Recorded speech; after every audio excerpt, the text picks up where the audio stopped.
Gratitude says thank you. Satisfaction says that was enough. But sometimes those two don't arrive together. And that's okay because gratitude can still exist, even when alignment hasn't happened.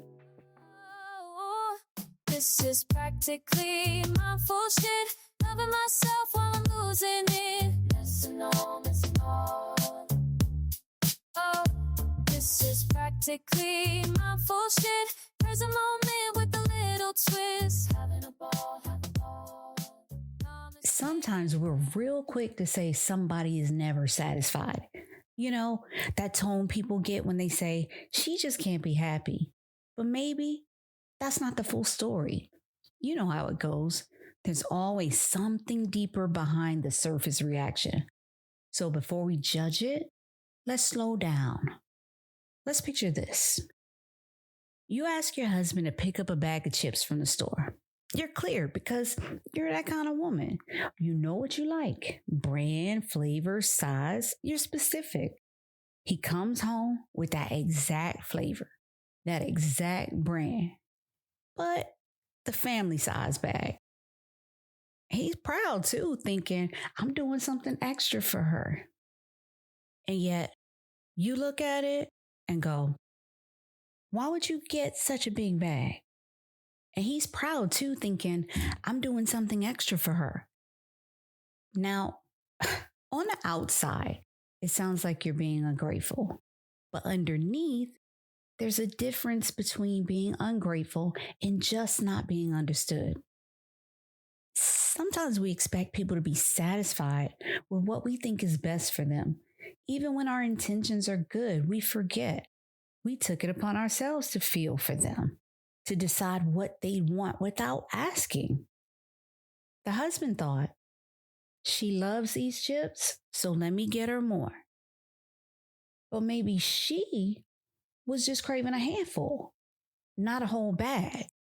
Maybe she eats small portions. Maybe she didn't want the temptation sitting there. Maybe she just wanted a moment of enjoyment, not a surplus. So now we've got two people missing each other's hearts, all because assumption dressed up as kindness. You can't condemn someone for not being satisfied when you didn't invite them into the decision. It's the same at Christmas. We say, these kids don't appreciate anything, but maybe they just didn't want it. And that's okay, because it doesn't mean they don't have gratitude. It means their gratitude just does not match your expectation. How many times have we heard, when I was a kid, we got one doll and had to share it with my sisters? Or we were happy with an apple and an orange in our stocking. And that was true. For you, that was your joy, your contentment, your season. But when we start measuring our children's appreciation against the scarcity we survived, we miss the opportunity to understand what they truly value. Maybe they didn't ask for it. Maybe they asked for something else entirely and got, well, you don't need that. Or this costs too much. Or you should be happy with what you got. Right there. That's the seed. That's where shame sneaks in, where a child starts learning that their desires are too much, that asking is dangerous, that wanting something different makes them ungrateful.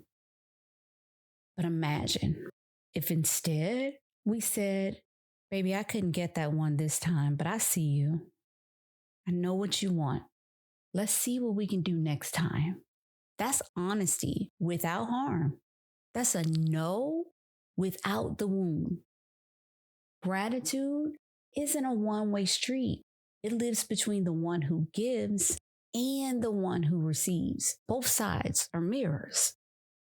If you're the one giving, ask yourself, am I doing this to please them or to please myself? Am I giving from understanding or for what makes me feel like a good giver? And if you're the one receiving, remember, someone is reaching out from their own heart.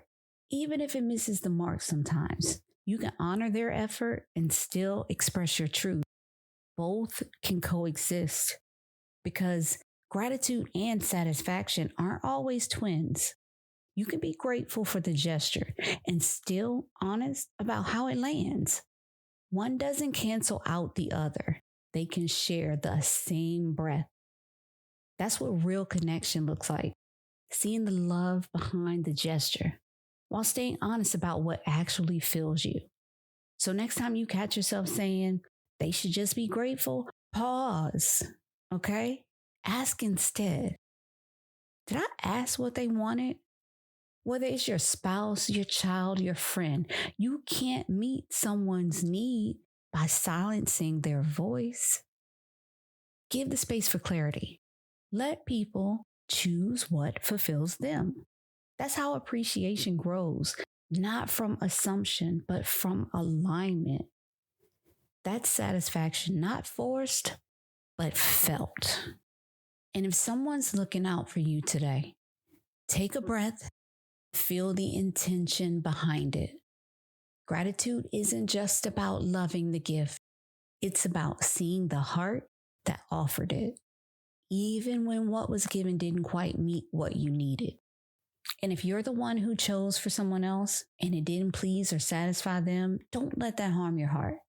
Gratitude may still live there, quietly, genuinely, even if satisfaction doesn't.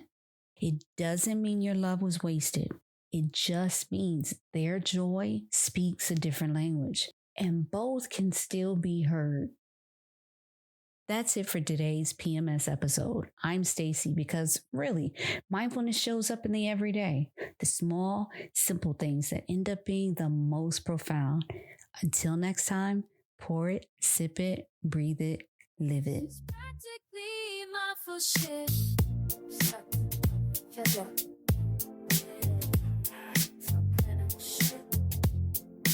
Pour it, sip it, breathe it, live it.